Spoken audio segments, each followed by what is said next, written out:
ಭಗವಾನ್ ವದಿನ್ನಃ. ಮಿತ್ರಯರೇ, ಪ್ರತಿಯೊಬ್ಬರೂ ಪ್ರಯತ್ನ ಮಾಡ್ತಾರೆ ಸುಖ ಪಡಿಬೇಕು, ದುಃಖ ಕಳ್ಕೋಬೇಕು. ಆದರೆ ದುಃಖ ಹೋಗೋದಿರಲಿ, ಅದು ಹೆಚ್ಚಾಕೋತನ ಹೋಗ್ತಾ ಇದೆ, ಕಡಿಮೆ ಆಗೋದಿಲ್ಲೇ ಇಲ್ಲ. ಸುಖ ಸಿಗೋಣ ಇಲ್ಲ. ಎಲ್ಲ ಜನ ಧರ್ಮದಿಂದ ವಿಮುಖರಾಗಿದ್ದಾರೆ, ದೇವರಿಂದ ವಿಮುಖರಾಗಿದ್ದಾರೆ.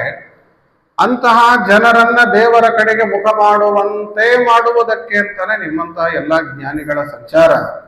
ನಿಮ್ಮಲ್ಲಿ ನಾನು ವಿಜ್ಞಾಪನೆಯನ್ನು ಮಾಡುವುದು, ದೇವರ ಮಹಾತ್ಮ್ಯವನ್ನ ನಮಗೆ ತಿಳಿಸ್ರಿ, ಸೃಷ್ಟಿಯ ವಿಚಾರಗಳನ್ನು ನಮಗೆ ಹೇಳಬೇಕು ಇತ್ಯಾದಿ ವಿಷಯಗಳನ್ನ ಕೇಳ್ತಾನೆ ವಿದುರ. ವಿದುರ ಕೇಳಿದಾಗ ಮೈತ್ರೇಯರಂದ್ರು, ಈ ಕೆಲವರು ಮಠಕ್ಕೆ ಬಂದ್ರೆ ಆಶ್ಚರ್ಯ ಪಡಬೇಕು. ಇವತ್ತು ಬರೋರೇ ಅಲ್ರಿ, ಯಾಕೆ ಬಂದ್ಬಿಟ್ರೆ ಮಠಕ್ಕೆ, ಆ ರೀತಿ ಕೆಲವರು ಇರ್ತಾರೆ. ಇನ್ನು ಕೆಲವರು ಬರಲಿಲ್ಲ ಅಂದ್ರೆ ಆಶ್ಚರ್ಯ ಪಡಬೇಕು, ಯಾಕಪ್ಪ ಬರಲೇ ಇಲ್ಲ ಇವತ್ತು ಅಂತೂ ಅದೋ ರೀತಿ ಒಂದು ಆಶ್ಚರ್ಯ ಇರ್ತದೆ. ಬಂದ್ರಲ್ಲ ಅಂದ್ರೆ ಕೆಲವು ಆಶ್ಚರ್ಯ ಇದೆ. ಮೈತ್ರೇಯರಂತಾರೆ, ನೀನು ಈ ರೀತಿ ದೇವರ ಮಹಿಮಾ ಹೇಳ್ರಿ, ದೇವರ ಸೃಷ್ಟಿಯಾದಿ ಕರ್ತೃತ್ವದ ಬಗ್ಗೆ ಹೇಳ್ರಿ ಅಂತ ಕೇಳ್ತಾ ಇದೆಯಲ್ಲ, ನನಗೇನು ಇದರಿಂದ ಆಶ್ಚರ್ಯ ಆಗಿಲ್ಲ ಅಂತಾರವರು. ನೈತ ಚಿತ್ರಂ ತ್ವಯಿ ಕ್ಷತಃ ಬಾದರಾಯಣ ವೀರ್ಯಜೇ ಗೃಹೀತಃ ಅನನ್ಯ ಭಾವೇನ ಯತ್ವಯ ಹರೀಶ್ವರ. ನೀನು ವೇದವ್ಯಾಸ ದೇವರ ಅನುಗ್ರಹದಿಂದ ಹುಟ್ಟಿ ಬಂದವ, ವಿದ್ಯಾ ರಥತ್ವಾತ್ ವಿದುರಃ, ವಿದ್ಯೆಯಲ್ಲಿ ಆಸಕ್ತ ಅವನು, ಹಾಗಾಗಿ ವಿದುರ ಅಂತವರನ್ನ ಕರೀತಾ ಇದ್ರು. ಕಾರಣಾಂತರದಿಂದ ಯಮದೇವರೇ ನೀನು ಮಾಂಡವ್ಯರ ಶಾಪದಿಂದ ಹೀಗೆ ಹುಟ್ಟಿ ಬಂದಿದ್ದೀರಿ, ಸ್ವಯಂ ಯಮದೇವರ ಅವತಾರ. ನೋಡಿ, ಅಲ್ಲಿ ವಿದುರನಾಗಿನೂ ಯಮದೇವರಿದ್ದಾರೆ, ಧರ್ಮರಾಜನಾಗಿನೂ ಯಮದೇವರಿದ್ದಾರೆ. ಏಕಕಾಲಕ್ಕೇನೆ ಎರಡೆರಡು ರೂಪಗಳಿಂದ ಭೂಮಿಯಲ್ಲಿ ಇದ್ರವರು. ಅದೇ ರೀತಿ ಮತ್ತೆ ಉದ್ಧವ, ಅವರು ಬೃಹಸ್ಪತ್ಯಾಚಾರ್ಯರ ಅವತಾರ, ದ್ರೋಣಾಚಾರ್ಯರೂ ಬೃಹಸ್ಪತಿಗಳ ಅವತಾರ. ಹೀಗೆ ಒಬ್ಬೊಬ್ಬ ದೇವತೆ ಏಕಕಾಲಕ್ಕೇನೆ ಬೇರೆ ಬೇರೆ ರೂಪಗಳಿಂದ ಇದ್ದದ್ದನ್ನು ನಾವು ತಿಳಿಯಬಹುದು. ಬಹಳ ಆಶ್ಚರ್ಯ ಏನಾಗಿಲ್ಲ, ಅವಶ್ಯ ಹೇಳ್ತೇನೆ ಅಂತ ಅವನಿಗೆ ಸೃಷ್ಟಿಯ ಕ್ರಮವನ್ನ ಹೇಳಲಿಕ್ಕೆ ಹೋಗ್ತಾರೆ. ಇಲ್ಲಿ ಈ ಸೃಷ್ಟಿಯ ಬಗ್ಗೆ ಬಹಳಷ್ಟು ವಿಸ್ತಾರವಾಗಿ ಹೇಳ್ತಾರೆ. ಅಷ್ಟೆಲ್ಲ ಹೇಳುವ ಸಂದರ್ಭ ಸಮಯವೂ ಕೂಡ ಇಲ್ಲ. ಇಷ್ಟನ್ನು ಮಾತ್ರ ಅವಶ್ಯವಾಗಿ ನಾನು ಹೇಳಬಹುದು. ಏನು ಹೇಳಬಹುದು ಅಂತಂದ್ರೆ, ದೇವರು ಬ್ರಹ್ಮಾಂಡದ ಹೊರಗೆ ಮೊದಲು ಸೃಷ್ಟಿಯನ್ನ ಮಾಡುತ್ತಾನೆ. ಸಂಕ್ಷಿಪ್ತವಾಗಿ 2 ನಿಮಿಷದಲ್ಲಿ ಬ್ರಹ್ಮಾಂಡದ ಹೊರಗೆ ಮಾಡುವಂತಹ ಸೃಷ್ಟಿ ಅದು ತತ್ವಗಳ ಸೃಷ್ಟಿ. ಅವ್ಯಕ್ತ ತತ್ವದಿಂದ ಮಹತ್ತತ್ವ, ಅಹಂಕಾರ ತತ್ವ, ಅದರಲ್ಲಿನ ತ್ರೈವಿಧ್ಯ, ಅಲ್ಲಿ ಮುಂದೆ ಪಂಚಮಹಾಭೂತಗಳು, ತನ್ಮಾತ್ರಗಳು, ಇಂದ್ರಿಯಗಳು, ದೇವತೆಗಳ ಶರೀರಗಳು ಇತ್ಯಾದಿ ಎಲ್ಲ ಸೃಷ್ಟಿಯನ್ನ ಹೇಳ್ತಾ ಬರುತ್ತಾರೆ. 24 ತತ್ವಗಳು. ಏನೇನು ತತ್ವಗಳ ಸೃಷ್ಟಿಯಾಯಿತು ಅಂತ ಹೇಳ್ತಾರೋ ಅದೇ ಜೊತೆಗೆ ತತ್ವಗಳ ಅಭಿಮಾನಿಗಳು ಕೂಡ ಅಲ್ಲಿ ಸೃಷ್ಟಿಗೆ ಬಂದರು ಅನ್ನುವುದನ್ನು ಅವಶ್ಯವಾಗಿ ನಾವು ತಿಳಿಬೇಕು. ಆ ಎಲ್ಲ ತತ್ವಗಳನ್ನ ಸೃಷ್ಟಿ ಮಾಡಿದ ಮೇಲೆ ದೇವರು ಹೇಳಿದ, ನೀವು ಸೃಷ್ಟಿ ಮಾಡ್ರಿ, ಆಜ್ಞೆ ಮಾಡಿದ ತತ್ವಾಭಿಮಾನಿಗಳಿಗೆ ನೀವು ಸೃಷ್ಟಿ ಮಾಡಿದ್ರಿ. ಯಾಕೆಂದ್ರೆ ಆಮೇಲೆ ಮಾತಾಡ್ಲಿಕ್ಕೆ ಅವಕಾಶ ಇರಬಹುದು. ನಮಗೆ ಚಾನ್ಸ್ ಕೊಟ್ಟಿದ್ರೆ ನಾವು ಮಾಡ್ತಿದ್ವಿ, ಅನ್ಲಿಕ್ಕೆ ಅವಕಾಶ ಅದಲ್ಲ. ಅದಕ್ಕೆ ದೇವರ ಮೊದಲ ನೀವೇ ನೋಡಕೊಳ್ಳಪ್ಪ, ನಿಮಗೆ ಚಾನ್ಸು, ನೀವು ಬ್ರಹ್ಮಾಂಡ ಸೃಷ್ಟಿ ಮಾಡಿದ್ರಿ. ಅವರ ಎಲ್ಲ ಸೇರಿ ಒಟ್ಟಿಗೆ ಸೇರಿ ಬೇಕಾದಷ್ಟು ಹೋರಾಟ ಮಾಡಿದರೂ ಏನು ಮಾಡ್ಲಿಕ್ಕೂ ಆಗಲಿಲ್ಲ. ದೇವರನ್ನೇ ಬೇಡಿಕೊಂಡ್ರೆ ನೀನೇ ಏನಾದರೂ ಮಾಡ್ಬೇಕಪ್ಪ, ನಮ್ಮಿಂದ ಆಗೋದಿಲ್ಲ. ಆಮೇಲೆ ದೇವರು ತಾನು ಸೃಷ್ಟಿಯನ್ನು ಮಾಡುತ್ತಾನೆ. ಸಮುದ್ರ ಹಾರುವಾಗ ಸಮುದ್ರೋಲ್ಲಂಘನ ಮಾಡಿದರು ಅಂತ ಬರ್ತದಲ್ಲ ಹನುಮಂತ ದೇವರು. ನಾವು ಕೇಳ್ಬೋದು, ಒಂದೇ ಸಾರಿಗೆ ಹನುಮಪ್ಪ ಹಾರುವಾಗ ಬಿಟ್ಟಿದ್ರೆ ಆಗಿತ್ತಲ್ಲ, ಇಷ್ಟೆಲ್ಲ ಗಂಧ ಏನ್ ಮಾಡೋದಿತ್ತು, ನಿನಗೆ ಎಷ್ಟು ಬರ್ತದ, ನೀನೇನು ಇಷ್ಟ ಆಗ್ತೀರಿ. ಅದಕ್ಕೆ ಅವರಂದರು, ನಿಮ್ ಕೈಲಿ ಆಗೋದಿಲ್ಲ ಅಂತ ಆದ್ಮೇಲೆ ನಾ ಹಾರ್ತೀನಿ, ಇಲ್ಲಾಂದ್ರೆ ಆಮೇಲೆ ಮೊದ್ಲೇ ನಮ್ಗೆ ಹೇಳಿದ್ರೆ ನಾ ಹಾರ್ತಿದ್ವಿ ಅಂತ ಗಂಧ ಮಾಡೋರು. ಮೊದ್ಲು ಆಗ್ಬಿಡ್ಲಿ ನಿಮ್ಮ ಸರದಿ. ಹಂಗೆ ಇಲ್ಲಿ ದೇವರವರಿಗೆ ಅವಕಾಶವನ್ನು ಮಾಡಿಕೊಟ್ಟ.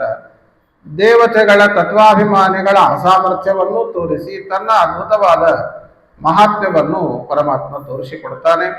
ಬ್ರಹ್ಮಾಂಡವನ್ನ ನಿರ್ಮಾಣ ಮಾಡಿ ಅದರೊಳಗೆ ಬ್ರಹ್ಮದೇವರ ಸೃಷ್ಟಿ, ಘನೋದಕ ಮತ್ತೊಂದು ಎಲ್ಲ ಸಾಕಷ್ಟು ವಿವರಣೆಯನ್ನು ಮಾಡುತ್ತಾರೆ. ತಾನು ಬ್ರಹ್ಮದೇವರನ್ನ ಸೃಷ್ಟಿಸಿ ಬ್ರಹ್ಮದೇವರಿಗೆ ಆಜ್ಞೆ ಮಾಡಿ ಬ್ರಹ್ಮದೇವರ ಮೂಲಕವಾಗಿ ಸೃಷ್ಟಿಯಾದಿಗಳು ನಡೆಯುವಂತಹದ್ದು. ಇಲ್ಲಿ ದೇವತೆಗಳು ಒಂದೇ ಬಾರಿ ಹುಟ್ಟಬೇಕು ಅಂತೇನಿಲ್ಲ. ದೇವತೆಗಳು ಸಾಂದರ್ಭಿಕವಾಗಿ ಅನೇಕ ಬಾರಿ ಬೇರೆ ಬೇರೆ ಸನ್ನಿವೇಶಗಳಲ್ಲಿ ಅವರು ಹುಟ್ಟುವುದು ಇದೆ. ಪ್ರಸ್ತುತ ಬ್ರಹ್ಮದೇವರನ್ನ ಸೃಷ್ಟಿ ಮಾಡಿ ಬ್ರಹ್ಮದೇವರಿಗೆ ದೇವರು ಆಜ್ಞೆ ಮಾಡಿದ ಮೇಲೆ ಪರಮಾತ್ಮ ನೋಡಿ, ಬ್ರಹ್ಮಾಂಡ ಏನಿದೆ ಜಡ ಬ್ರಹ್ಮಾಂಡ, ಅದರೊಳಗೆ ಅದರಂತೆ ಒಂದು ರೂಪದಿಂದ ಇದ್ದಾನೆ. ಬ್ರಹ್ಮದೇವರೇನಿದ್ದಾರೆ, ಬ್ರಹ್ಮದೇವರ ಒಳಗೆ ಒಂದು ರೂಪದಿಂದ ಇದ್ದಾನೆ. ಅವರ ಮೂಲಕವಾಗಿ ಸೃಷ್ಟಿಯನ್ನ ಮಾಡುತ್ತಾರೆ. ಚತುರ್ಮುಖನಲ್ಲಿ ದೇವರಿದ್ದಾನೆ, ಅವರ ಮೂಲಕ ಸೃಷ್ಟಿಯನ್ನು ಮಾಡುತ್ತಾನೆ. ಈ ಸೃಷ್ಟಿಯ ಕ್ರಮವನ್ನ ಹೇಳುವಾಗ ಕಾಲಗಳ ಬಗ್ಗೆಯೂ ಕೂಡ ಅನೇಕ ವಿಷಯಗಳನ್ನ ಅಂಶಗಳನ್ನ ಹೇಳಿದ್ದಾರೆ.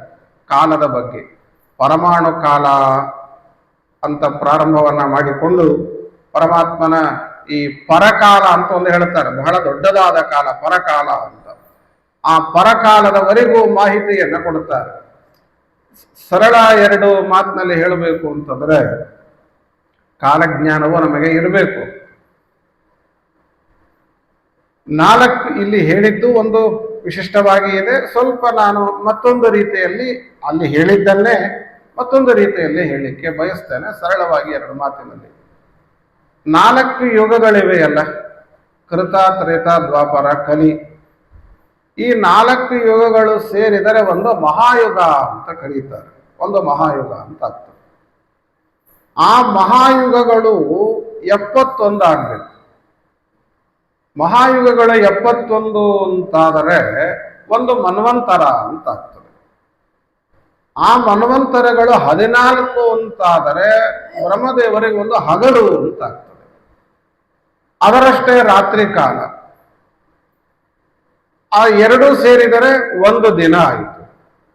ಅದರಂತೆ 360 ದಿವಸಗಳು, ಒಂದು ವರ್ಷ ಅಂತಹದ್ದು 100 ವರ್ಷ ಅಂತ. ಇದು ಒಂದು ರೀತಿಯಲ್ಲಿ ಹೇಳಬಹುದಾದ ಪರಕಾಲದ ವ್ಯವಸ್ಥೆ. ಇದಲ್ಲದೆ ಇನ್ನೂ ಅನೇಕ ರೀತಿಯ ಬೇರೆ ಬೇರೆ ವ್ಯವಸ್ಥೆಗಳು ಉಂಟು. ಆ ಬ್ರಹ್ಮದೇವರ 100 ವರ್ಷ ಕಾಲ ಅಂತ ಇಟ್ಟುಕೊಂಡಾಗ ಪರಕಾಲ ಅಂತ ಏನು ಹೇಳ್ತಾರೆ, ಅದನ್ನ 2 ಭಾಗ ಮಾಡಬೇಕು. 2 ಭಾಗ ಮಾಡಿದರೆ ಮೊದಲ ಭಾಗವನ್ನ ಪ್ರಥಮ ಪರಾರ್ಧ ಅಂತ ಕರೀತಾರೆ, 2ನೇ ಭಾಗವನ್ನ ದ್ವಿತೀಯ ಪರಾರ್ಧ ಅಂತ ಕರೀತಾರೆ.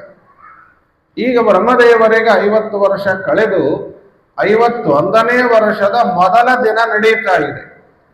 ನಾವು ಸಂಕಲ್ಪದಲ್ಲಿ ಹೇಳ್ತೇವೆ ದ್ವಿತೀಯ ಪರಾರ್ಧೆ ಶ್ವೇತವರಾಹ ಕಲ್ಪೆ ಅಂತ. ಬ್ರಹ್ಮದೇವರ 51ನೇ ವರ್ಷದ ಮೊದಲ ದಿನಕ್ಕೆ ಶ್ವೇತವರಾಹ ಕಲ್ಪ ಅಂತ ಹೆಸರು. ಆ ಶ್ವೇತವರಾಹ ಕಲ್ಪ ಎಂಬ ಮೊದಲ ದಿವಸದ ಹಗಲಿನಲ್ಲಿ 14 ಮನ್ವಂತರಗಳಿವೆ. ಆ 14 ಮನ್ವಂತರಗಳಲ್ಲಿ 6 ಮನ್ವಂತರಗಳು ಕಳೆದಿವೆ, 7ನೇಯದು ನಡೀತಾ ಇದೆ. ಮುಂದಿನ್ನೂ 7 ಆಗ್ಬೇಕಿದೆ. ಅಷ್ಟಾದರೆ ಒಂದು ಹಗಲಾಗುತ್ತಾ 51ನೇ ವರ್ಷದ ಹಗಲು ಮೊದಲ ಹಗಲು ಅಂತ ಬ್ರಹ್ಮದೇವರ ಲೆಕ್ಕಾಚಾರ. ನಾವು ಇದರಲ್ಲಿ ಇದ್ದೇವೆ. ಈ ಮೊದಲ 51ನೇ ವರ್ಷದ ಮೊದಲ ದಿನವನ್ನ ಶ್ವೇತವರಾಹ ಕಲ್ಪ ಅಂತ ಕರೆದರು. ಇದರ ಹಿಂದಿನ ದಿವಸ ಅಂದ್ರೆ 50ನೇ ವರ್ಷದ ಕೊನೆಯ ದಿವಸ, ಅದನ್ನ ಪಾದ್ಮಕಲ್ಪ ಅಂತ ಕರೀತಾರೆ. ಪರಮಾತ್ಮನ ನಾಭಿಯಲ್ಲಿ ಕಮಲ ಹುಟ್ಟಿತು, ಬ್ರಹ್ಮದೇವರು ಹುಟ್ಟಿದರು ಅಂತೇನು ಕಥೆ ಹೇಳ್ತಾರಲ್ಲ, ಅದು ಪಾದ್ಮಕಲ್ಪಕ್ಕೆ ಸಂಬಂಧಪಟ್ಟಂತಹ ಸೃಷ್ಟಿಯ ವಿಚಾರ. ಇದು ಮುಂದೆ ಹೇಳುವಂತಹದ್ದು ಶ್ವೇತವರಾಹ ಕಲ್ಪಕ್ಕೆ ಸಂಬಂಧಪಟ್ಟಂತಹ ಸೃಷ್ಟಿಯ ವಿಚಾರಗಳು ಉಂಟು. ಇದರ ಬಗ್ಗೆ ಇನ್ನೂ ಅನೇಕ ಅಂಶಗಳನ್ನ, ಸಾವಿರಾರು ವಿಷಯಗಳನ್ನ ಭಾಗವತ ಹೇಳುತ್ತದೆ. ಅದಕ್ಕೆ ಪೋಷಕವಾಗಿ ಪೂರಕವಾಗಿ ವಿಷ್ಣು ರಹಸ್ಯವು ಕೂಡ ನಮಗೆ ಮಾಹಿತಿಯನ್ನು ಕೊಡುತ್ತೆ. ಕಾಲಗಳ ಬಗ್ಗೆ ಯಾಕೆ ನಾವು ತಿಳಿಯಬೇಕು ಅಂತಂದ್ರೆ, ನಾವು ಎಷ್ಟು ಸಣ್ಣವರು ಅಂತ ತಿಳ್ಕೊಳ್ಳಿಕ್ಕೆ ತಿಳಿಯಬೇಕಿದೆ. ಬಹಳ ಸಣ್ಣವರು ನಾವು. ಕಾಲ ಆನಂತ್ಯ ತಿಳಿಬೇಕು, ದೇಶಾನಂತ್ಯವನ್ನು ತಿಳಿಬೇಕು. ನಾವು ಎಷ್ಟು ಸಣ್ಣವರು ಅಂತ ಗೊತ್ತಾಗ್ತದೆ. ನಮ್ಮನ್ನ ನಾವು ಮಹಾಜ್ಞಾನಿಗಳು ಅಂತನೋ ಅಥವಾ ಏನೋ ಯಾರಲ್ಲಿ ಇಲ್ಲದೇ ಇರುವುದಲ್ಲ ನಮ್ಮಲ್ಲಿ ಇದೆ ಅಂತನೋ ಹೀಗೆಲ್ಲ ಆಲೋಚನೆಯನ್ನು ಮಾಡುತ್ತಿರ್ತೀವಿ. ಆದರೆ ಈ ದೇಶ ಕಾಲಗಳನ್ನ ನಾವು ಆಲೋಚನೆ ಮಾಡಿಬಿಟ್ರೆ ಯಾತರವ ನಾನೀಯ ಇಂದಿರೇಶ ಗೊತ್ತಾಗ್ತದೆ. ಸುಮ್ಮನೆ ಹಂಗೆ ಒಂದ್ಸರಿ ಯೋಚನೆ ಮಾಡಿದ್ವಿ. ಪರಕಾಲ, ಆ ಪರಕಾಲದೊಳಗೆ 50 ವರ್ಷ, 51ನೇ ವರ್ಷ, 51ನೇ ವರ್ಷ ಎಲ್ಲಿ ಅದರೊಳಗೆ ಬ್ರಹ್ಮದೇವರ ಒಂದು ದಿವಸ, 51ನೇ ವರ್ಷದ ಮೊದಲ ದಿವಸ, ಅದರೊಳಗೆ ಶ್ವೇತವರಾಹ ಕಲ್ಪ, ಅದರಲ್ಲಿ ಮನ್ವಂತರಗಳು 6 ಮುಗೀತು, 7 ಇದ್ದು, ಅದರೊಳಗೆ 28ನೇ ಕಲಿಯುಗದೊಳಗೆ ಮೊದಲೇದು 5,000-6,000 ವರ್ಷ ಮುಗಿದಿದೆ. ಅದರೊಳಗೆ ಯಾವುದೋ ಒಂದು ಸಂವತ್ಸರ ವಿಶ್ವಾವಸು, ಅದರೊಳಗೆ ಇಷ್ಟು ಹೇಳ್ಕೊತ ಬಂದು ಇಲ್ಲಿ ಭಾದ್ರಪದ ಶುಕ್ಲ ಪಕ್ಷ ದಶಮಿ ಅಷ್ಟಮಿ ನವಮಿ ಕೂತ್ಕೊಂಡಿವಿ. ಎಲ್ಲಿ ಕಾಲ ಎಷ್ಟು ದಿವಸ ಇದ್ದೀವಿ ನಾವು? ನಿಮ್ಮ ವಯಸ್ಸು ನನಗೆ ಗೊತ್ತಿಲ್ಲ, ನನಗಂತೂ 50 ಆಗಿದೆ. ನಾವು ದ್ವಿತೀಯ ಪರಾರ್ಧದಲ್ಲಿ ಇದ್ದೇನೆ. ದ್ವಿತೀಯ ಪರಾರ್ಧ ಆರಂಭ ಆಗಿದೆ. ಒಂದರ್ಥದಲ್ಲಿ ನಮಗೂ ಬ್ರಹ್ಮದೇವರ ಸಂಬಂಧ ಇದೆ. ಇವರು 50 ವರ್ಷ ಆಗಿದೆ, ನಮಗೂ 50 ಆಗಿದೆ. ಅವರದೇನು ನಮ್ದೇನು ಅಂತೂ ಈ ಕಾಲದಲ್ಲೇ ನಾವಿದ್ದೇವೆ. ಇಷ್ಟೇ. ಏನ್ ಬ್ರಹ್ಮಾಂಡ, ಏನ್ ಕಾಲ, ಇಷ್ಟು ಅನಂತವಾದ ಕಾಲದೊಳಗೆ ಒಂದು 40 ವರ್ಷ, 50 ವರ್ಷ, 100 ವರ್ಷ ಬಂದು ಹೋಗೋರು ನಾವು. ಇಡೀ ಬ್ರಹ್ಮಾಂಡ ಅದನ್ನು ಲೆಕ್ಕ ತಗೊಳ್ರಿ. ಬ್ರಹ್ಮಾಂಡ ಏನು, ಅದರ ಅಳತೆ ಏನು, ಅದರೊಳಗೆ ಭೂಲೋಕ ಏನು, ಭೂಲೋಕದೊಳಗೆ ಭಾರತ ದೇಶ ಏನು, ಅದರೊಳಗೆ ಕರ್ನಾಟಕ, ಅದರೊಳಗೆ ರಾಯಚೂರು, NGO ಕಾಲೋನಿ, 2 ಗುಡಿ ಒಳಗೆ 2 ಕುತ್ಕೊಂಡಿವಿ. ಇಷ್ಟೇ. ಚೇರ್ ಮೇಲೆ ನೀವು ಕುತ್ಕೊಂಡಿ. ಇಷ್ಟೇ ನಮ್ಗಿರೋದು. ಇದನ್ನು ಬಿಟ್ರೆ ಇನ್ನೇನಿದೆ? ಏನ್ ಜಗತ್ ತುಂಬಿ ಇದ್ದೇವಾ ನಾವು? ಇಲ್ಲ. ಎಲ್ಲಾ ಕಾಲದಲ್ಲಿ ಇದ್ದೇವಾ ನಾವು? ಹಿಂಗೇ ಇದ್ದೇವೆ? ಏನಿಲ್ಲ. ಯಾಕೆ ಅಷ್ಟೊಂದು ಅಹಂಕಾರ, ಏನು ಅಭಿಮಾನ, ಏನು ದುರಹಂಕಾರ ಮನುಷ್ಯನಿಗೆ? ಆಲೋಚನೆ ಮಾಡಿದರೆ ಏನೂ ಬರಬಾರದು. ಬಹುಶಃ ನಮ್ಮವರು ಅದಕ್ಕೆ ಸಂಕಲ್ಪ ಮಾಡಿದ್ರು ಅಂತಂದ್ರೆ ಏನೋ, ನಾವು ಸಂಕಲ್ಪವನ್ನು ಮತ್ತೊಂದು ರೀತಿ ಬಳಸ್ಕೊತ ಹೊಂಟ್ಬಿಟ್ಟಿವಿ. ಆಚಾರ್ಯ ಯಾಕೆ ಸಂಕಲ್ಪ ಮಾಡಿಸಲಿಲ್ಲ ಅಂತಾನು ಜಗಳಾಗಿ ಬಳಸಿಕೊಂಡೇ ಹೊರತು ಅಹಂಕಾರ ಕಳ್ಕೊಳ್ಳಿಕ್ಕೆ ಬಳಸಿಕೊಳ್ಳೇ ಇಲ್ಲ. ಅದನ್ನು ಕಾಲದ ಪರಿಣಾಮವನ್ನ ನಾವು ಪರಿಮಾಣವನ್ನ ತಿಳಿಬೇಕು. ಮುಂದೆ ಬ್ರಹ್ಮದೇವರು ಸೃಷ್ಟಿಯನ್ನ ಮಾಡುತ್ತಾ ಇರುವಾಗ ವೇದಗಳನ್ನು ಸೃಷ್ಟಿ ಮಾಡಿದರು, ಉಪವೇದಗಳನ್ನು ಸೃಷ್ಟಿ ಮಾಡಿದರು ಅಂತ ಹೀಗೆಲ್ಲ ಹೇಳ್ತಾರೆ. ವೇದಗಳನ್ನು ಸೃಷ್ಟಿ ಮಾಡಿದರು ಅಂತನ್ನುವ ಶಬ್ದ ಅಷ್ಟು ಸ್ವಾರಸ್ಯ ಅಲ್ಲ. ವೇದಗಳನ್ನ ಪ್ರಕಟ ಮಾಡಿದರು, ಉಚ್ಚಾರಣೆ ಮಾಡಿದರು, ಶಿಷ್ಯರಿಗೆ ಪಾಠ ಹೇಳಿದರು. ಅನಂತ ಕಾಲದಿಂದ ಇದ್ದದ್ದೇನೆ ದೇವರು ಅವರಿಗೆ ಏನು ಉಪದೇಶ ಮಾಡಿದ್ರು ಅದನ್ನೇ ಬ್ರಹ್ಮದೇವರು ತಮ್ಮ ಶಿಷ್ಯರಿಗೆ ಉಪದೇಶ ಮಾಡಿದರು ಅಂತ. ಇಷ್ಟು ಉಪವೇದಾದಿಗಳು, ಪುರಾಣಗಳು ಇತ್ಯಾದಿಗಳನ್ನ ಅವರು ಬರೆದರು, ಹೇಳಿದರು, ಸೃಷ್ಟಿ ಮಾಡಿದರು. ಏನು ತಪ್ಪೇನಿಲ್ಲ. ಮುಂದೆ ಅದು ಪರಂಪರೆಯಲ್ಲಿ ವಿದ್ಯೆಗಳು ಬೆಳೆದು ಬಂತು. ಇದಲ್ಲದೆ ಮೋಹ, ಮಹಾಮೋಹ ಇತ್ಯಾದಿಗಳನ್ನ, ಆವಿದ್ಯೆಗಳನ್ನ ಸೃಷ್ಟಿ ಮಾಡಿದ್ದಾರೆ. ಸನಕಂಚ ಸನಂದಂಚ, ಇದು ಮುಖ್ಯವಾದಂತ ಮತ್ತೊಂದು ಅಂಶ. ಸನಕ ಸನಂದನಾದಿಗಳನ್ನ ಸೃಷ್ಟಿ ಮಾಡಿ ಬ್ರಹ್ಮದೇವರು ಹೇಳಿದರಂತೆ, ನೀವು ಸೃಷ್ಟಿ ಮುಂದುವರೆಸಲಿ. ಅವ್ರು ಯಾಕೋ ನಮಗೆ ಲಗ್ನ, ಮುಂಜಿ, ಮದುವೆ ಎಲ್ಲ ಇಷ್ಟ ಇಲ್ರಿ, ಸಂಸಾರ ಅಂದ್ರೆ ಬೇಡ, ವಿರಕ್ತರು ನಾವು ಸನ್ಯಾಸಿಗಳಾಗಿ ಇದ್ಬಿಡ್ತೀವಿ. ಪಂಚಷಡ್ ಹಾಯನಾರ್ ಭಾಭಾಹ ಅಂತಾರೆ ಸಪ್ತಮ ಸ್ಕಂದದಲ್ಲಿ. 5-6 ವರ್ಷದ ಮಕ್ಕಳಂತ ಯಾವಾಗಲೂ ಇರ್ತಾರಂತ. 100 ವರ್ಷ ಆದ್ರೂ ಹಂಗೆ ಇರ್ತಾರಂತ. ಬುದ್ಧಿಯಲ್ಲಿ ಅಲ್ಲ, ಆಕಾರದಲ್ಲಿ. ಬುದ್ಧಿ ಒಳಗೆ ಮಹಾ ಮೇಧಾವಿಗಳವರು. ಆ ಮಹಾನುಭಾವರಿಗೆ ಮದುವೆ ಆಗಲಿ ಅಂದ್ರೆ ಬೇಡ ಅಂದ್ರೆ ಬ್ರಹ್ಮದೇವರಿಗೆ ಸಿಟ್ಟು ಬಂತು. ಸಿಟ್ಟು ಬಂದಾಗ ಹುಬ್ಬು 2 ಒಂದು ಕಡೆ ಸೇರ್ತದೆ. ಒಂದು ರೀತಿ ಸಣ್ಣ ಒಂದು ಗಂಟಾದಂಗೆ ಆಗ್ತದೆ. ಯಾರನ್ನಾರ ಸಿಟ್ಟಿಗೆ ಬಿಸಿ ನೋಡ್ರಿ ಮನೆಗೆ ಹೋದ್ಮೇಲೆ 2 ಹುಬ್ಬು ಒಂದು ಕಡೆ ಸೇರ್ತಾವು. ಆ ಜಾಗದಿಂದ ಬ್ರಹ್ಮದೇವರ ಹುಬ್ಬು ಗಂಟಿಕ್ಕಿದ ಜಾಗದಿಂದ ಒಂದು ಕೂಸು ಹೊರಗೆ ಬಂತು, ಅಳತಾನೆ ಬಂತು. ಮಹಾರುದ್ರ ದೇವರು ಪ್ರಕಟರಾದರು. ಮಹಾನುಭಾವರಾದಂತಹ ಮಹಾರುದ್ರ ದೇವರು ಸೃಷ್ಟಿಗೆ ಬಂದಾಗ ಮಹಾರುದ್ರ ದೇವರು ಅಂದರಂತೆ, ಯಾರಿಗೆ? ಬ್ರಹ್ಮದೇವರಿಗೆ, ಅಪ್ಪ ನಾಮಾನಿ ಕುರುಮೇ ಧಾತಃ, ನನಗೆ ಹೆಸರಿಡು, ನನಗೆ ಮದುವೆ ಮಾಡು, ನನಗೆ ಮನೆ ಕಟ್ಟಿ ಕೊಡು, ಬರೀ ಮದುವೆ ಮಾಡಿಕೆ ಬಿಟ್ಕೊಡ್ಬೇಡ. ಜಗನ್ನಾಥದಾಸರು ಹೇಳಿದ್ದಾರೆ, ಅಪ್ಪ ಮಕ್ಕಳಿಗೆ ಮದುವೆ ಮಾಡುತ್ತಾನೆ, ಮನೆ ಕಟ್ಟಿ ಕೊಡ್ತಾನೆ, ಎಲ್ಲ ಆರಾಮಾಗಿರ್ಲಿ ಅಂತೆಲ್ಲ ಹೇಳಿದ್ದಾರೆ. ಹಾಗಾಗಿ ನೀನು ಮದುವೆ ಮಾಡಿಕೊಡು, ಮನೆ ಕಟ್ಟಿ ಕೊಡು ಅಂತೆಲ್ಲ ಹೇಳಿದರು. ಬ್ರಹ್ಮದೇವರಿಗೆ ಆನಂದವೋ ಆನಂದ. ನಿಮ್ಮ ಅಣ್ಣಂದ್ರಿದ್ರು, ಹೇಳಿದ ಮಾತು ಕೇಳಿಲ್ಲ, ಬಹಳ ಸಂತೋಷ, ಹಿಂಗಿರ್ಬೇಕು ಮಕ್ಕಳು. ಆಯ್ತು, ನಿನಗೆ 11 ಹೆಸರುಗಳು, 11 ರೂಪಗಳು, 11 ಮನೆ, 11 ಹೆಂಡಂದಿರು, ಅಂದ್ರೆ ಒಬ್ಬಳೇ ಅಷ್ಟು ರೂಪಗಳಿಂದ ಇರ್ತಾಳೆ ಪಾರ್ವತಿ. ಮಹಾರುದ್ರ ದೇವರು 11 ರೂಪಗಳು, ಏಕಾದಶ ರುದ್ರರು ರೂಪಗಳು, ಹೆಸರುಗಳು, 11 ಜಾಗಗಳು, 11 ಪಾರ್ವತಿಯರ ರೂಪಗಳು ಮದುವೆ ಮಾಡಿಕೊಟ್ರು. ಮುಂದೆ ಸೃಷ್ಟಿ ಮಾಡ್ತಾ ಹೋದರಂತೆ ಭೂತಗಣವನ್ನ ಸೃಷ್ಟಿ ಮಾಡುತ್ತಾರೆ ರುದ್ರದೇವರು. ಆ ಭೂತಗಣವನ್ನ ಸೃಷ್ಟಿ ಮಾಡಿದ್ದೇನಿತ್ತೋ ಆ ಭೂತಗಣ ಬ್ರಹ್ಮದೇವರು ಮಾಡಿದ ಸೃಷ್ಟಿಯನ್ನೆಲ್ಲ ಹಾಳು ಮಾಡ್ತಾ ಹೋಗ್ತಾರೆ. ಅವರು ಲಯಕರ್ತ, ಲಯಕಾರಕರಾದವರು, ಇವ್ರನ್ನೆಲ್ಲ ನಾಶ ಮಾಡುತ್ತಾ ಹೊರಟು. ಅದು ನೋಡಿ ಬ್ರಹ್ಮದೇವರಂದ್ರು, ಸಾಕು ಮಾಡಪ್ಪ, ನಿನ್ನ ಸೃಷ್ಟಿ ಸಾಕು, ನಿನ್ನ ಸೃಷ್ಟಿ ಅಂದ್ರೆ ನಮ್ಮ ಸೃಷ್ಟಿಯ ಲಯ, ಹಾಗಾಗಿ ಇದನ್ನು ಆರಂಭ ಆದ, ನೀನು ಕೊನೆಗೆ ಮಾಡುವೆಯಂತೆ.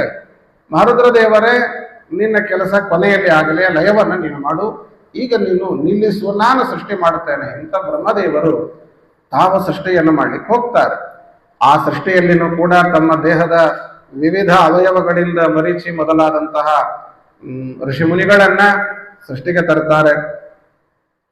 ಇದಲ್ಲದೆ ತಮ್ಮ ಶರೀರದ 2 ಭಾಗದಿಂದ, ಎಡಬಲ ಭಾಗಗಳಿಂದ ದಂಪತಿಗಳನ್ನ ಸೃಷ್ಟಿಯನ್ನು ಮಾಡಿದರು.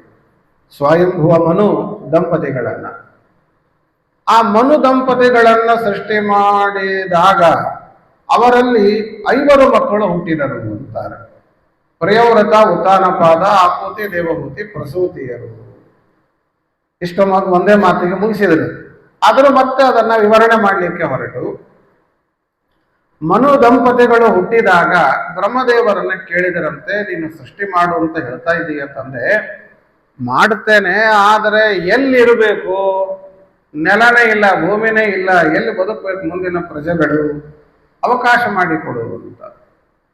ಆಗ ಬ್ರಹ್ಮದೇವರು ತಪಸ್ಸು ಮಾಡುತ್ತಾರೆ. ಪರಮಾತ್ಮ ಬ್ರಹ್ಮದೇವರ ಮೂಗಿನ ಹೊರಳೆಯಿಂದ ವರಾಹ ರೂಪದಿಂದ ಪ್ರಕಟನಾದ ಅಂತಾರೆ. ವರಾಹತೋಕೋ ನಿರಗಾತ್, ಒಂದು ಹೆಬ್ಬೆರಳಿನ ಗಾತ್ರದಷ್ಟು ಮೊದಲು ಹೊರಗೆ ಬಂದ, ಮರುಕ್ಷಣಕ್ಕೆ ಆನೆಯಂತೆ ದೊಡ್ಡದಾದ ರೂಪವನ್ನ ವರಾಹದೇವರ ಸ್ವೀಕಾರವನ್ನ ಮಾಡಿ ನೀರಲ್ಲಿ ಮುಳುಗಿ ತಾವು ಭೂಮಿಯನ್ನ ಎತ್ತುವಾಗ ಕೋರೆದಾಡಿಯಿಂದ ವಿರೋಧ ಮಾಡಿದ ಹಿರಣ್ಯಾಕ್ಷರನ್ನ ಸಂಹಾರ ಮಾಡಿ ಭೂಸ್ಥಾಪನೆಯನ್ನ ಮಾಡಿದರು. ಇಲ್ಲಿ ಸ್ವಲ್ಪ ಭಾಗವತ ನಮ್ಮನ್ನ ಟೆಸ್ಟ್ ಮಾಡಿದೆ, ಸ್ವಲ್ಪ ಏನೋ ಬಹಳ ಟೆಸ್ಟ್ ಮಾಡಿದೆ. ಅದು ಟೆಸ್ಟ್ ಮಾಡಿದೆ ಅಂತ ಗೊತ್ತಾಗುವುದೇ ಆಚಾರ್ಯರ ತಾತ್ಪರ್ಯದಿಂದ. ಆಚಾರ್ಯರ ತಾತ್ಪರ್ಯ ಬರೀದೆ ಹೋಗಿದ್ರೆ ಇಲ್ಲೊಂದು ಟೆಸ್ಟ್ ಮಾಡಿದ್ದಾರೆ ವೇದವ್ಯಾಸರು ಅನ್ನುವುದು ಗೊತ್ತಾಗ್ತಿದ್ದಿಲ್ಲ. ಅಲ್ಲಿ ಒಟ್ಟಾರೆ ಎಲ್ಲಾ ವಿಚಾರವನ್ನ ಮಾಡಿ ನಿರ್ಣಯಕ್ಕೆ ಅಂತ ಒಂದು ಬರುವುದಾದರೆ, ಈ ವರಾಹಾವತಾರ ಅನ್ನುವುದು 2 ಬಾರಿ ನಡೆದದ್ದು. ಭೂಸ್ಥಾಪನೆ ಎನ್ನುವುದು ಕೂಡ 2 ಬಾರಿ ನಡೆದದ್ದು. ಸೃಷ್ಟಿಯ ಆದಿಯಲ್ಲಿ ಭೂಮಿ ತಾನಾಗಿಯೇ ಮುಳುಗಿದ್ದು ಇತ್ತು.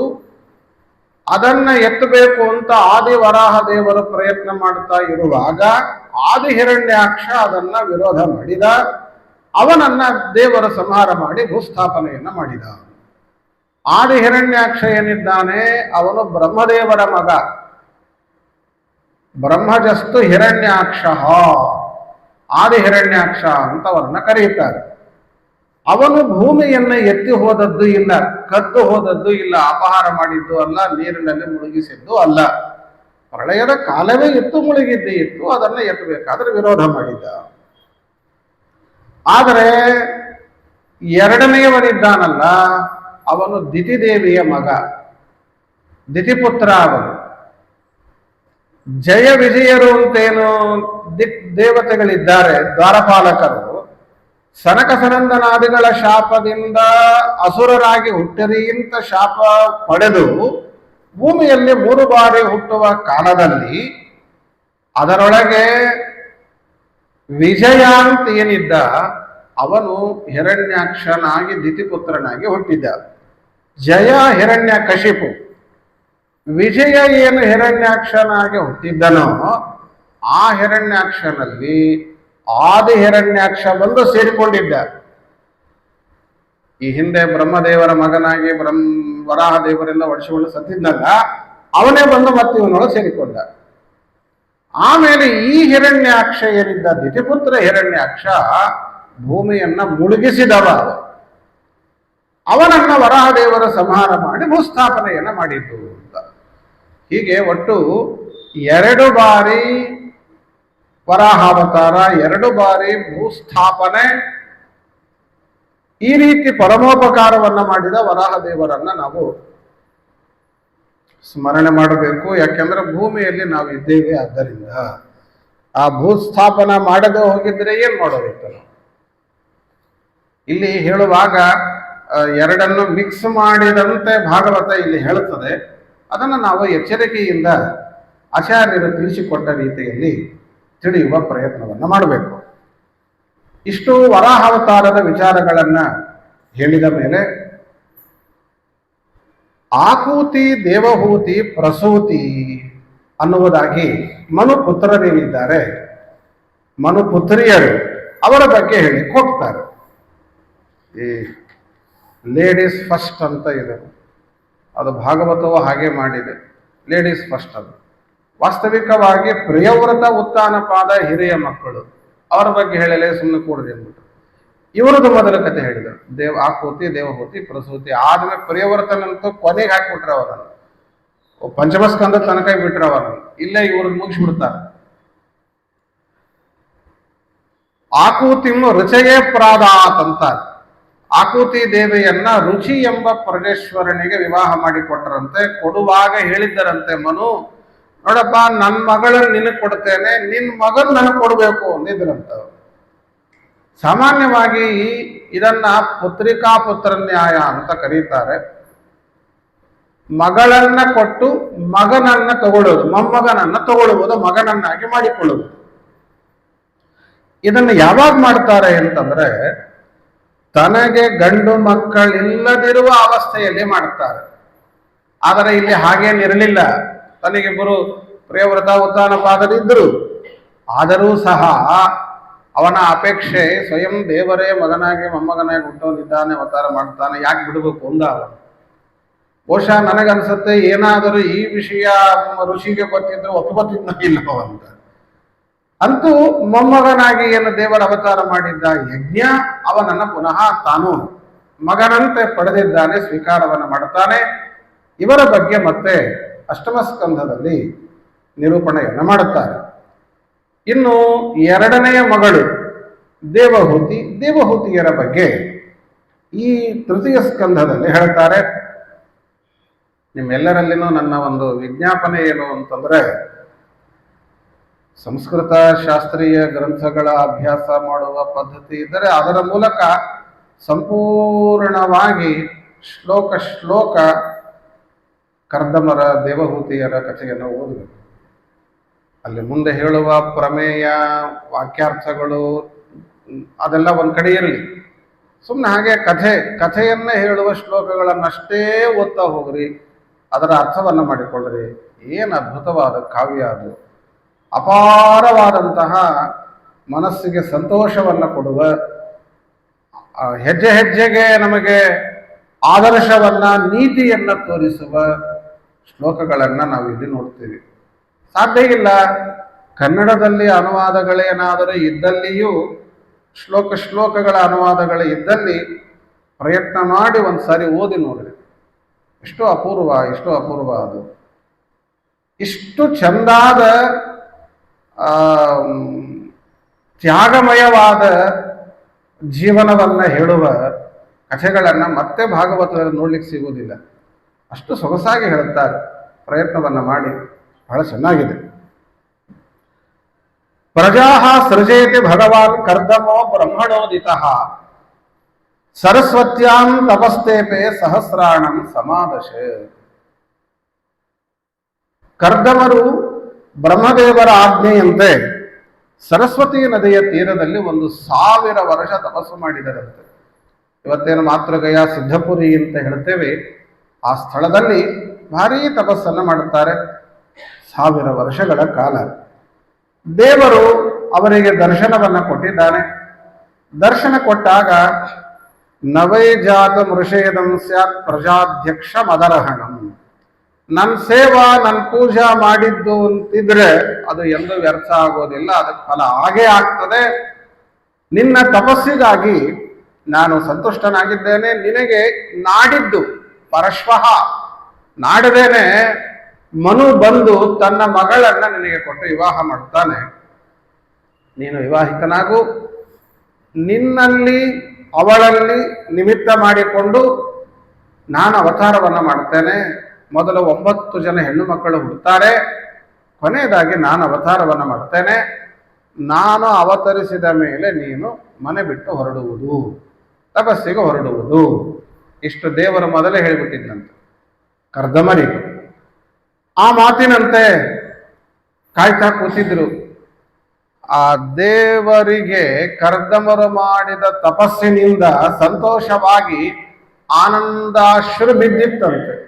ಆನಂದದ ನೀರಿನ ಹನಿ ಬಿಂದು ಸರೋವರ ಅಂತ ಕರೆಯುತ್ತಾರೆ. ಬಿಂದು ಸರೋವರವನ್ನು ಇವತ್ತು ಕೂಡ ಅಲ್ಲಿ ನೋಡ್ಲಿಕ್ಕೆ ಸಿಗ್ತದೆ. ಬಿಂದು ಸರಸಃ ಸರಸ್ವತ್ಯಾಹ ಪರಿಶ್ರಿತಾತಿ, ಸರಸ್ವತಿ ನದಿಯ ಒಂದು ಪರಿಸರ. ಆ ಕರ್ದಮರ ಆಶ್ರಮದ ವರ್ಣನೆಯೇ ಮಾಡುತ್ತದೆ ಭಾಗವತ. ಅತ್ಯದ್ಭುತವಾಗಿ ವರ್ಣನೆ ಮಾಡುತ್ತಾರೆ. ಬಹಳ ಆಶ್ಚರ್ಯ ಅನಿಸುತ್ತೆ. ಆನಂದ ಪಡಬಹುದು ನೀವು ಆ ಕರ್ದಮರ ದೇವಹೂತಿಯ ಕಥೆಯನ್ನು ಓದಿದರೆ, ಪೂರ್ತಿ ಪರಿಪೂರ್ಣವಾಗಿ ಅಕ್ಷರ ಅಕ್ಷರ ಓದಿದರೆ ಯಾವುದೋ ಲೋಕಕ್ಕೆ ಕರ್ಕೊಂಡು ಹೋಗ್ತದೆ. ಅಷ್ಟು ಚಂದ ಇದೆ. ತದ್ವೈ ಬಿಂದು ಸರೋ ನಾಮ ಸರಸ್ವತ್ಯಾಹ ಪರಿಪ್ಲುತಂ. ಆ ಸರಸ್ವತಿ ತೀರದಲ್ಲೇನೆ, ಅಂದ್ರೆ ಬಿಂದು ಸರೋವರದ ತೀರದಲ್ಲೇನೆ ಇದ್ದಾರೆ. ಆ ಹೊತ್ತಿಗೆ ಅಲ್ಲಿಗೆ ಮನುಗಳು ತನ್ನ ಮಗಳನ್ನ ಕರೆದುಕೊಂಡು ಬಂದಿದ್ದಾರೆ. ಬಂದಾಗ ಮನು ಹೇಳಿದರಂತೆ, ಇವಳು ನನ್ನ ಮಗಳು, ನಿಮಗಾಗಿ ವಿವಾಹ ಮಾಡಿಕೊಡುವ ಅಪೇಕ್ಷೆಯಲ್ಲಿದ್ದೇನೆ. ನಿಮ್ಮ ಗುಣಗಳಿಂದ ಆಕರ್ಷಿತಳಾಗಿ ಇವಳು ನಿಮ್ಮನ್ನೇ ಮದುವೆ ಆಗಬೇಕು ಅಂತ ಅಪೇಕ್ಷೆ ಪಡ್ತಾ ಇದ್ದಾಳೆ. ಆಲೋಚನೆ ಮಾಡ್ರಿ, ದೇವಹೂತಿ ಬಹಳ ಆಶ್ಚರ್ಯ ಅನಿಸ್ತದೆ. ಏನು ಅರಮನೆ ಜೀವನ, ಎಂಥ ರಾಜ ಮನು. ಆ ಮನುಪುತ್ರಿಯಾಗಿ ಇದ್ದಂತಹ ಹೆಂಗಸು, ಆಕೆಯನ್ನ ಮಾನವಿ ಅಂತ ಕರೀತಾರೆ. ನೀವೆಲ್ಲ ಮಾನವಿಯವರು, ಇವತ್ತು ಮಾನವಿ ಜಗನ್ನಾಥದಾಸರ ಆರಾಧನೆ. ಮುಂದೆ ಪುರಾಣಗಳಲ್ಲೇ ಮಾನವಿ ಅಂತಾರ ಅವರು. ಮನುಪುತ್ರಿ ಅಂತ ಅರ್ಥ. ಅದು ಮಾನವಿ ಅಂತಂದ್ರೆ ಮನುಪುತ್ರಿ ಅಂತ ಭಾಗವತ. ಈ ಮಾನವಿ ನನಗೆ ಗೊತ್ತಿಲ್ಲ. ಈ ಮಾನವಿ ಅಂತ ಮನುಪುತ್ರಿ ಎನ್ನುವ ಅರ್ಥದಲ್ಲಿ ಕರೀತಾರೆ. ಆ ಮನುಪುತ್ರಿ ದೊಡ್ಡ ರಾಜನ ಮಗಳು ಅರಣ್ಯ ನಿವಾಸಿಯಾದ ಕರ್ದಮರ ಹೆಂಡತಿಯಾಗುವುದಕ್ಕೆ ತಯಾರಾಗ್ತಾಳೆ. ತಾನು ಇಷ್ಟಪಟ್ಟು ತಯಾರಾಗಿ, ಯಾರೋ ಒಪ್ಪಿಸಿ ಮಾಡಿದ್ದೇನಲ್ಲ, ಅದು ಇಷ್ಟಪಟ್ಟು ಅಪೇಕ್ಷೆ ಪಟ್ಟು ಕರ್ದಮರನ್ನ ನಾನು ಮದುವೆ ಆಗ್ಬೇಕು ಅಂತಾಳು. ಸಾಧ್ವಿ, ಮಹಾನುಭಾವಳು ದೇವಹೂತಿ. ಅಶೃಣೋತ ನಾರದಾತ್ ಸೈಷಾತ್ ಯಾಸೀತ್ ಕೃತ ನಿಶ್ಚಯ ಶೀಲ ಶ್ರುತ ರೂಪ ವಯೋ ಗುಣ. ನಿನ್ನ ರೂಪ, ನಿನ್ನ ಚಾರಿತ್ರ್ಯ, ನಿನ್ನ ಗುಣಗಳನ್ನ ಕೇಳಿ ನಾರದರಿಂದ ನನ್ನ ಮಗಳು ನಿನ್ನನ್ನೇ ಮದುವೆ ಆಗ್ಬೇಕು ಅಂತ ಅಪೇಕ್ಷೆ ಪಟ್ಟಿದ್ದಾಳಪ್ಪ ಅಂತಾರೆ. ಆಗಬಹುದು, ನಾನು ಮದುವೆ ಆಗ್ತೇನೆ. ಕರ್ದಮರು ಹೇಳ್ತಾರೆ, ನಿನ್ನ ಬಗ್ಗೆ ನಾನು ಕೇಳಿದ್ದೆ, ನಿನ್ನ ಮಗಳ ಬಗ್ಗೆ ನಾನು ಬೇಕಾದಷ್ಟು ಕೇಳಿದ್ದೇನೆ. ಎಂತಹ ಸೌಂದರ್ಯ ಆಕೆಗೆದ್ದು, ದೇವಹೂತಿಗೆದ್ದು. ಅವಳೇನು ಸಾಮಾನ್ಯ ಇರಲಿಲ್ಲ. ಏನೋ ಆಚಾರ ಲಗ್ನ ಆಗ್ಲಿಕ್ಕೆ ತಯಾರಾಗ್ಯಾಳೆ ಅಂದ್ರೆ ಏನು ಅಂಥದ್ದೇನು ಇರ್ಲಿಕ್ಕಿಲ್ಲ. ಮನೆ ಒಳಗೆ ಏನು ಅನುಕೂಲ ಇರಲಿಲ್ಲ, ದಾರಿದ್ರ್ಯ ಇತ್ತು, ಮತ್ತೊಂದಿತ್ತು, ಏನೋ ಬಹಳಷ್ಟು ದೋಷ ಇತ್ತು. ಹಾಗಾಗಿ ಋಷಿ ಮದುವೆ ಆದ ಹಿಂಗೂ ತಿಳಿಯಬೇಡ್ರಿ. ಅದನ್ನು ಕೂಡ ಹೇಳ್ತಾರೆ. ವಿಶ್ವಾವಸು ನ್ಯಪತತ್ ಸ್ವಾದ್ ವಿಮಾನಾತ್ ವಿಲೋಕ್ಯ ಸಮೂಹ ವಿಮೂಢ ಚೇತಾಹ ಅಂತ. ವಿಶ್ವಾವಸು ದೊಡ್ಡ ಗಂಧರ್ವ, ಪರಮ ಸುಂದರ. ಆ ವಿಶ್ವಾವಸು ಗಂಧರ್ವ ಆಕೆಯನ್ನ ದೂರದಿಂದ ನೋಡಿದಂತ ಆಕೆಯ ಸೌಂದರ್ಯವನ್ನ ನೋಡಿ ಮೋಹಿತನ ಕೆಳಗೆ ಬಿದ್ದಿದ್ದಂತೆ, ಮೂರ್ಛೆ ಹೋಗಿದ್ದಂತೆ. ಅಂತ ಸೌಂದರ್ಯ ಸ್ಫುರದ ರೂಪ. ಅಂತಹ ತಾಯಿ, ದೊಡ್ಡದಾದ ಶ್ರೀಮಂತಿಕೆಯ ಮನೆ. ಅಷ್ಟಿದ್ದರೂ ಇದನ್ನ ಕೇಳಿದ್ದೇನೆ ಅಂತಾರೆ ಅವರು ಕರ್ದಮರು. ನನಗೆ ಗೊತ್ತಿದೆ ಇದು, ಆದರೂ ನನ್ನನ್ನೇ ಅಪೇಕ್ಷೆ ಪಟ್ಟು ಮದುವೆ ಆಗ್ಬೇಕು ಅಂತ ಬಂದಿದ್ದಾಳೆ. ಅವಶ್ಯ ನಾನು ಮಾಡಿಕೊಳ್ತೇನೆ. ಇದರ ಮೇಲೆ ನನ್ನದೊಂದು ಕರಾರಿದೆ, ನಿಯಮ ಇದೆ. ಏನಿದೆ? ನಾನು ನಿನ್ನ ಮಗಳನ್ನ ಅವಶ್ಯ ಮದುವೆ ಆಗ್ತೇನೆ, ಮಕ್ಕಳಾಗುವವರೆಗೆ ಜೊತೆಗೆ ಇರ್ತೇನೆ, ಆಮೇಲೆ ಸನ್ಯಾಸಿ ಆಗ್ತೇನೆ ಅಂದ್ರಂತವ್ರು.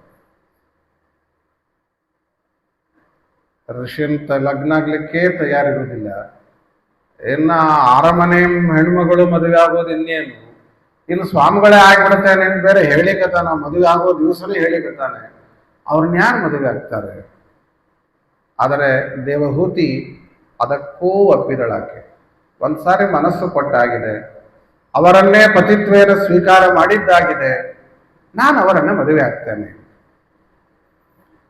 ಆಯ್ತು ಅಂತ ಮದುವೆ ಮಾಡಿಕೊಡುತ್ತಾರೆ. ದಾಂಪತ್ಯ ಜೀವನಕ್ಕೆ ಅನುಗ್ರಹಿಸಿ ಒಳ್ಳೆಯ ಶುಭಕಾಮನೆಯನ್ನ ಹೇಳಿ ಮನುಗಳು ಅಲ್ಲಿಂದ ಹೊರಟು ಹೋಗ್ತಾರೆ ಬರಹಿಷ್ಮತಿ ಎನ್ನುವ ತನ್ನ ಊರಿಗೆ. ಹೋದ ಮೇಲೆ ಪಿತೃಭ್ಯಾಂ ಪ್ರಸ್ಥಿತೆ ಸಾಧ್ವಿ ಪತಿಂ ಇಂಗಿತ ಕೋವಿದ ನಿತ್ಯಂ ಪರ್ಯಚರತ್ ಪ್ರೀತಿಯ ಭವಾನೀವ ಭವಂ ಪತಿಂ. ಆ ಸಾಧ್ವಿ ಮಾನವಿ ಆಕೆ ತನ್ನ ಪತಿಯನ್ನ ತಿಳಿದು ಅರ್ಥ ಮಾಡಿಕೊಂಡು ಸೇವೆ ಮಾಡ್ತಾಳೆ. ಶಿವನನ್ನ ಪಾರ್ವತಿ ಸೇವೆ ಮಾಡುವಂತೆ ಮಾಡಿದಳು ಅಂತ. ಭವಾನೀವ ಭವಂ ಪತಿಂ. ಸೋಮವಾರ ಹೋದಲ್ಲಿ ಇವತ್ತು ಸೋಮವಾರ ಸಂಜೆ ಶಿವನ ಸ್ಮರಣೆ ಮಾಡಬೇಕು ಅಂತಾರೆ, ರುದ್ರದೇವರ ಸ್ಮರಣೆ. ಭವಾನೀವ ಭವಂ ಪತಿಂ ಅಂತಾರೆ. ಆ ಮಹಾರುದ್ರದೇವರನ್ನ ಪಾರ್ವತಿ ಸೇವಾ ಮಾಡಿದಂತೆ ಮಾಡಿದಳು. ರಾಜನ ಮನೆಯಿಂದ ಬಂದಾಕೆ ಅರಮನೆಯ ಜೀವನಕ್ಕೆ ಹೊಂದಿಕೊಂಡು ಅದಕ್ಕೆ ತಕ್ಕಂತೆ ಬದುಕು ಮಾಡ್ತಾಳೆ. ಬದುಕು ಮಾಡುವಾಗ ಒಂದು ದಿವಸ ಇಂಥದ್ದು ಬೇಕು ಅಂತ ಆಕೆ ಗಂಡನನ್ನ ಕೇಳಲಿಲ್ಲ. ಆ ಗಂಡ ಮಹಾನುಭಾವ ನಿನಗೇನ್ ಬೇಕು ಅಂತ ಅವರು ಒಂದು ದಿವಸ ಕೇಳಿಲ್ಲ.